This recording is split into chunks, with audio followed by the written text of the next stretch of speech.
We're in a series we started just a week ago that I'm calling The Habits of Happiness.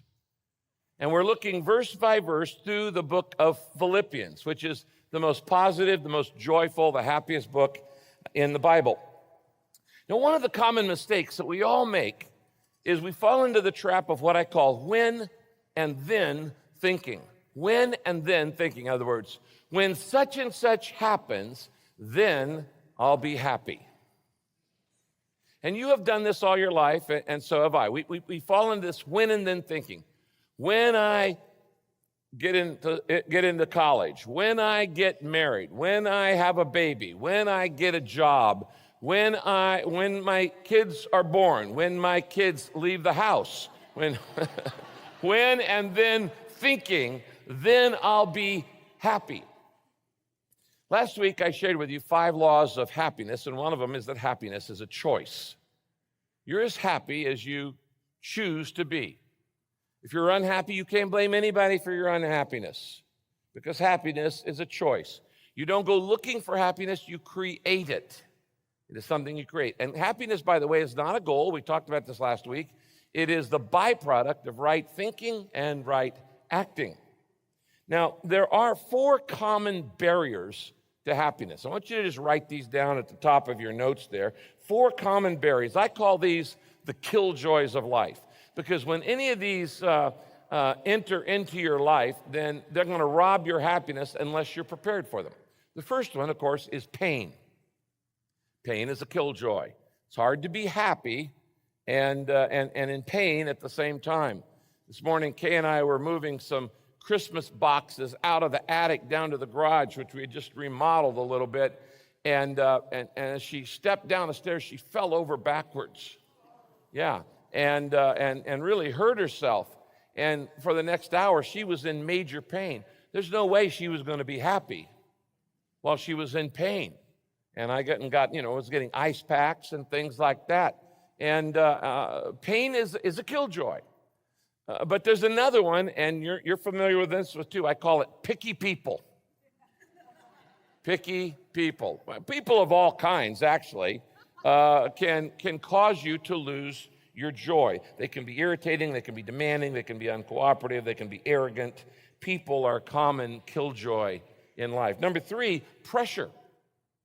Pressure can cause you to lose your happiness. And you can have pressure from within yourself, or you can have it around you. It can be internal or it can be external. And then number 4, and one you're all familiar with, of course, is problems. Problems. And there are all kinds of problems. So pain, people, pressures, and problems all are what I call the killjoys. Now, in Philippians chapter 1, verses 12 down to about verse 30 or so, Paul talks about all 4 of these killjoys. And we have an example of how to be happy no matter what's going on in your life. Now, I want to remind you that Paul, when he writes this book, the happiest book, he's in prison. He's in prison in Rome. In fact, the last 4 years of Paul's life had gone like this before he wrote this happiest book in the Bible. He spent 2 years in jail in Caesarea on false charges. 2 years in jail for false charges. Then he is sent on the way to Rome, and he is shipwrecked in the Mediterranean Ocean on the way to Rome, and he ends up on a desert island in the Mediterranean, and he's stranded there for a while with some people, and while he's there are some snakes, poisonous snakes on that island. He actually gets bit by a snake while he's there. Then he's imprisoned again for another 2 years in Rome with a guard chained to him 24 hours a day. So he has no privacy at all. He's in prison in Rome with a Praetorian guard, because he was such an important prisoner, chained to him 24 hours a day. He has no privacy. Now, Paul has every reason to be bitter. He has every reason to be unhappy. He has every reason to be depressed and have a pity party. Instead, he writes this book on happiness and on joy. Now, let me read you today's text. It's Philippians 1:12 to 30. It starts like this. I want you to know, dear brothers and sisters, Paul's writing, that everything that has happened to me has helped me to spread the good news. For everyone here, including all the soldiers in the palace guard, know that I am in chains because of Christ. And I have gained confidence. And because of my imprisonment, many of the Christians here have gained confidence and become more bold in telling others about Christ. Now, some are sharing Christ out of jealousy and rivalry. He's talking about the people who are outside. But others preach Christ with pure motives, and they love me, and they know that the Lord brought me here to defend the good news. But there are those who do not have pure motives as they preach about Christ. And they preach with selfish ambition, and they're not sincere, intending to make my time in prison more painful to me. But whether or not their motives are pure, the fact remains that the message about Christ is being preached, so I rejoice. And I will continue to rejoice no matter what. For I know that as you pray for me, he's writing to people in the Philippi, the church in a city in Greece called Philippi. It's called Philippians. If he's writing to us, it'd be First Californians. For I know, he says, that you are praying for me, and as the Spirit of Jesus helps me, this will all turn out for my deliverance. And I live in eager expectation and hope. And then he says, I want my life to always honor Christ, whether I live or I die. For to me, living is for Christ, and dying is even better. If I live, it just means more fruitful service, years of service for Christ, but I'm often torn between two desires. Sometimes I want to live, and sometimes I long to go on and be with Christ in heaven. That would be far better for me. But it's better for you if I live, so that you can grow and that you can experience the joy of your faith. But whatever happens, you must live in a manner worthy of the good news about Christ. Don't be intimidated by your enemies. It will be a sign to them of their downfall that God's with you and that he will save you. For you have been given not only the privilege of trusting in Christ, but also the privilege of suffering for him. And we are in this fight together. You've seen me suffer for Christ in the past, and you know that I am still in the middle of a great struggle. Now, that's a very warm, personal note that Paul's writing. It's a very personal book. This letter he's writing to his friends in the church of Philippi that he started. And in this passage, he covers these 4 different killjoys. And he talks about how he has dealt with them, how he's maintained his happiness in spite of everything going in ways he hadn't planned. Now, the key verse in this whole passage I just read is verse 27. It's there on your outline, and it says this: whatever happens, conduct yourself in a manner worthy of the good news of Christ. So in this passage, we learn how to be happy no matter what, even if you're in prison in Rome. And Paul models 4 habits. Let's get right into it. Number 1, I can be happy no matter what happens in my life if, number 1, I look at every problem from God's viewpoint. If I look at every problem from God's viewpoint. You see, happy people have a larger perspective. They have a bigger worldview. They see the big picture. When I don't have the big picture, when I don't see things from God's point of view, I get discouraged, I get frustrated, I get unhappy. The reason we get unhappy is because we don't see what God does. Now, the truth is, no matter what's going on in your life, the good, bad, and the ugly, God is working out a plan. And he even takes all of our mistakes and even puts those into the plan. He says, I can use that too. My sins, yes. My faults, yes. What other people do, yes. God says, I can fit it all into the plan. And Paul knew this. And so he starts out, the first verse is verse 12, and he says this: now I want you to know, dear brothers and sisters, that everything that has happened to me has helped spread the good news. Now let me explain what's going on here. Ever since Paul had become a Christian on the road to Damascus, he had dreamed one great dream, and that was this: I want to preach in Rome. Rome is the center of the universe. Rome is the capital of the empire.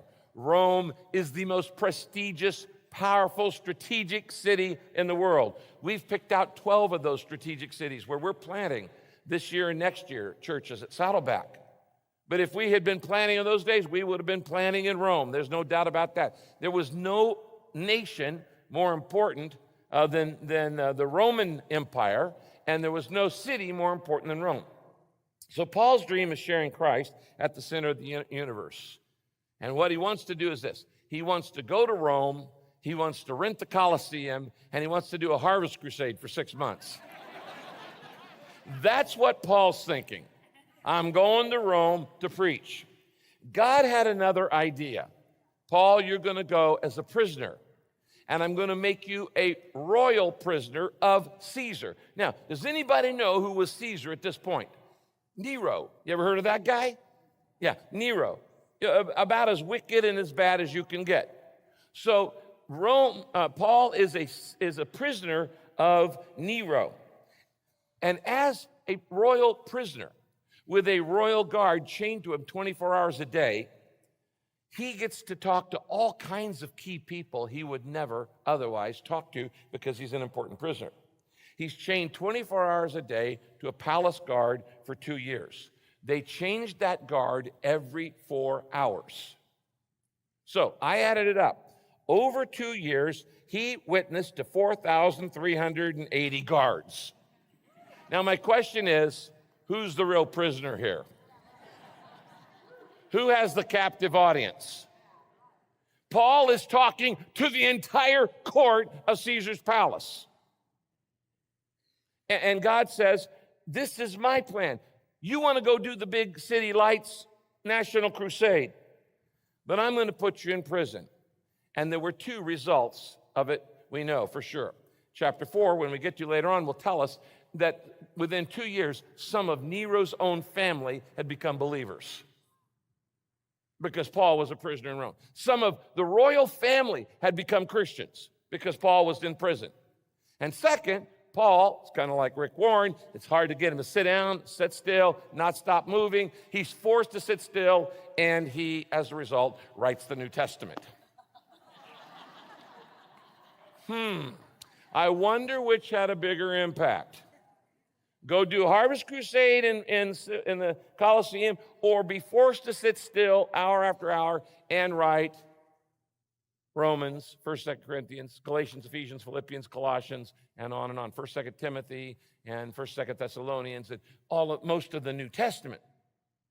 This is why Paul says, I want you to know, dear brothers and sisters, that everything that has happened to me, being in prison, has helped spread the good news.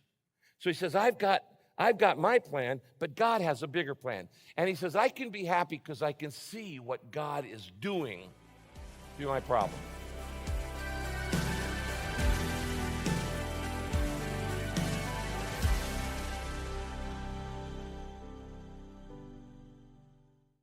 If you are enjoying learning about the habits of happiness and want to go deeper into this study with Pastor Rick, I have some great news for you.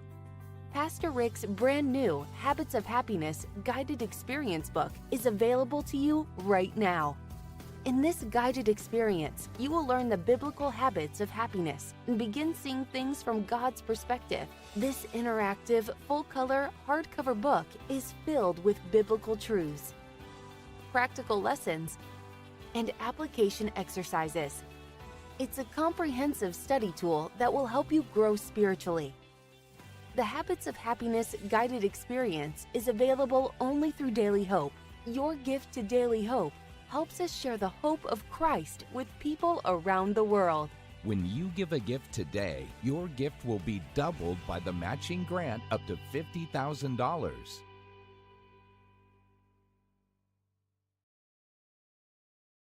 I want you to think of a problem that you're facing right now in your life.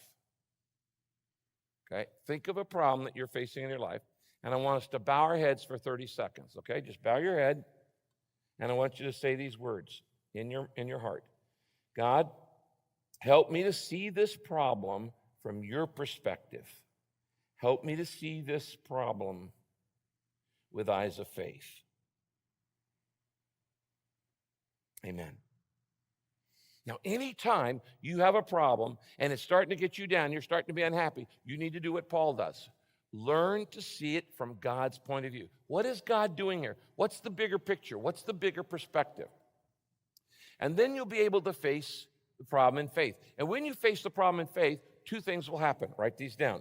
First, it's a witness to unbelievers. When Christians handle big problems in faith, it is a witness to unbelievers. That's why in verse 13 he says, for everyone here, talking about the palace guard and in the royal prison, everyone here, including all the soldiers in the palace guard, knows that I'm in chains because of Christ. Well, I guess so. He'd witnessed over 4,000 times to guys chained to him. It's a witness to unbelievers. Number two, it's an encouragement to believers. Verse 14, he says this, and because of my imprisonment, many of the Christians here have gained confidence, those in Rome, and they've become more bold in telling others about Christ. It's a witness to unbelievers. It's an encouragement to believers. Have you ever thought that God might want to use the problem you're going through right now for the very same reason? You know, since Matthew died, both of these have been true in my life. It has been a witness to unbelievers. It's been an encouragement to believers. Why? Because Kay and I looked at the problem from God's perspective, not our own, and we faced it in faith. This week, the story went out in People magazine.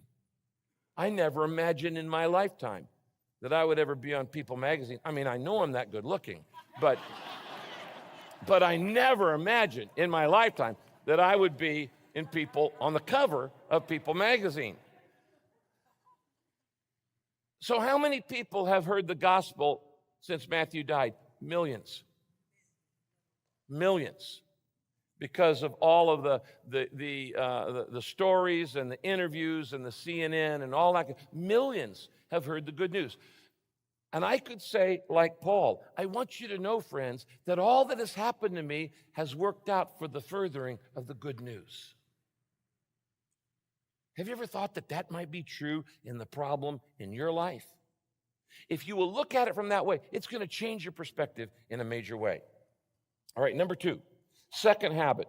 I can be habit no matter what happens if I never let others control my attitude. And this is a good example of Paul gives us right here in this passage. I can be happy no matter what happens in my life if I never let others control my attitude. I don't let them decide whether I'm going to be happy or not. Now, Paul, in this next section, he talks about 4 kinds of people. And while he's in prison, he says, now there are some people who are attacking my ministry. They slandered Paul. They judged Paul. They criticized Paul. They were gossip mongers. There were some people who supported his ministry that were friends. There were some who competed with his ministry. They're trying to kick him while he's down. And there were some who were, undermining his ministry. And they're even trying to destroy him. They're trying to rub it in. He's in prison. They're trying to make it more painful. And in Philippians chapter 1, verses 15 to 17, Paul describes 4 kinds of people. 3 of them are killjoys. One's a good kind. And he says, there are 4 kinds of people in my life. There are critics, who are slandering me and who are creating all kinds of controversy. There are comrades, that's my friends. There are competitors who are preaching Christ out of rivalry. And he said there are conspirators who just want to make my problem worse. They want to rub it in. They want to kick me while I'm down, while I'm in prison. They're my enemies. Now notice these verses there on your outline. First verse, this is verse 15, talking about critics. He says, it is true that some preach Christ because they are jealous and quarrelsome. Circle the word quarrelsome. That word in Greek is the word eris, E-R-I-S. And it means they love to argue. Have you ever met anybody like that? They love to argue. They love conflict. They enjoy creating controversy. They enjoy getting into a cat fight. These people are contentious. They are divisive. They are critical. Have you ever heard a radio preacher like that? They're out there. Have you ever read a blogger or saw somebody on social media who was contentious and critical of somebody's ministry or this or that? If you haven't, just go to my website. And you'll find hundreds. There'll be plenty. Now, notice that here, he says they're jealous and they're quarrelsome. Notice that the critic's motive is usually jealousy. When people criticize something, they usually are jealous of it. But what he's saying here is, he says, I have to deal with these people. And would you agree that few things could rob your happiness faster than being criticized? When you're criticized at work, or you're criticized by friends, or you're criticized by neighbors, your stomach starts churning. Why? Because we all want to be loved.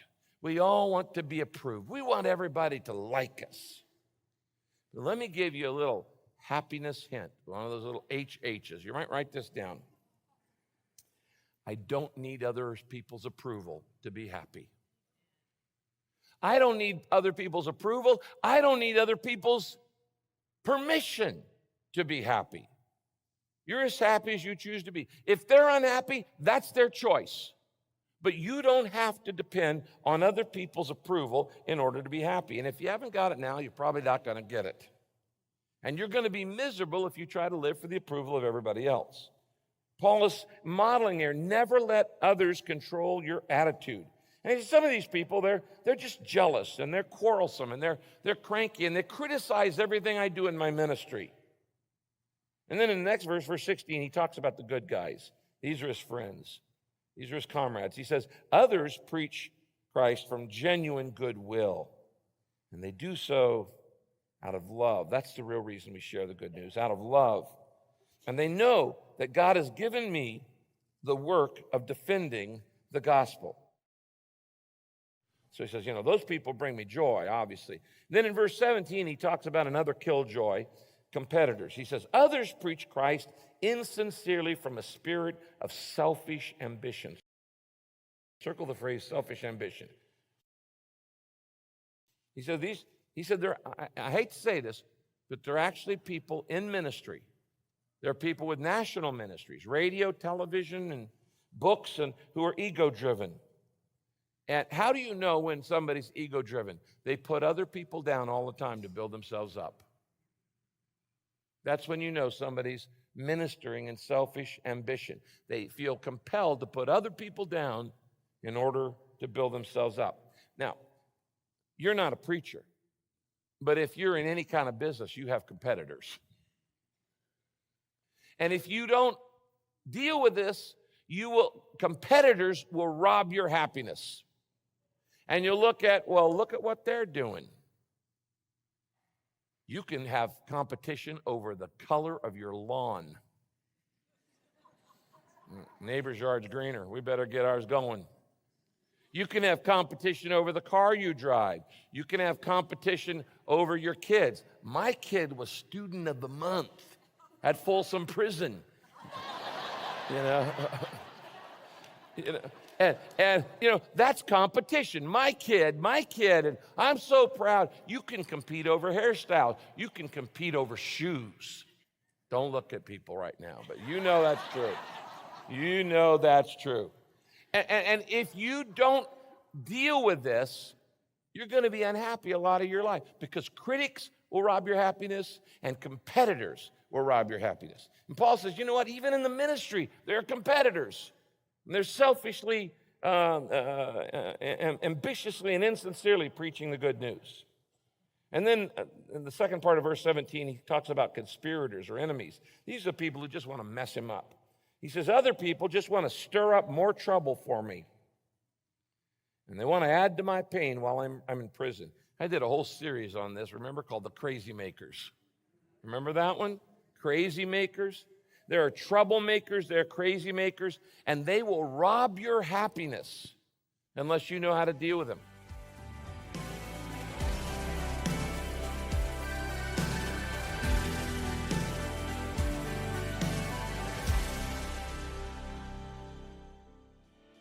Today, I want to ask you to join with Daily Hope as we focus on fulfilling the Great Commission of Jesus Christ. You know, sharing Jesus with others is the most important thing you can do. And if we join together,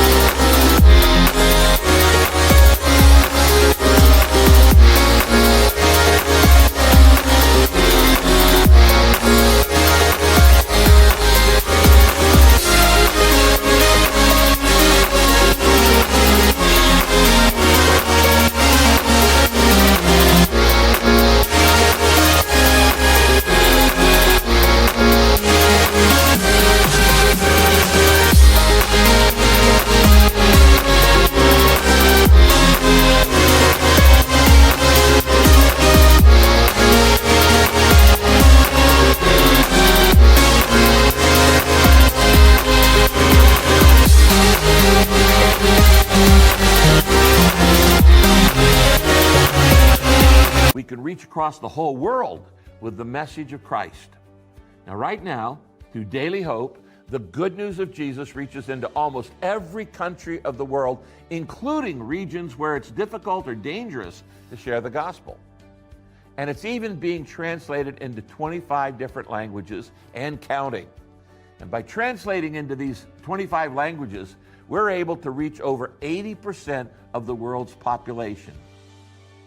That's why I'm so excited to tell you that some incredibly generous friends have stepped forward and offered to double every single dollar you give in support of Daily Hope. Thanks to the matching grant, your gift will now go twice as far, and together we can watch God transform the lives of people with the hope of Jesus Christ.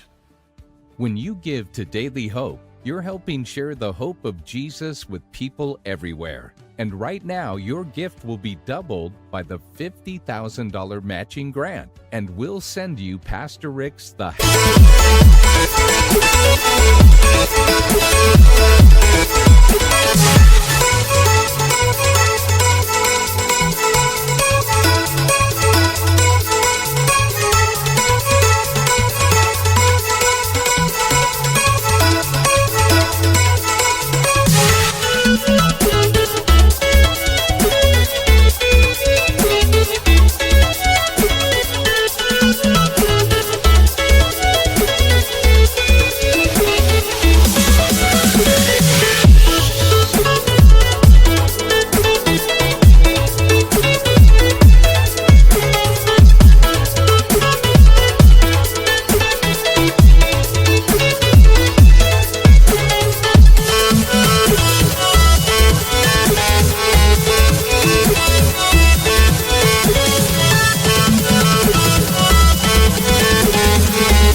Habits of Happiness Bible Study book to say thanks.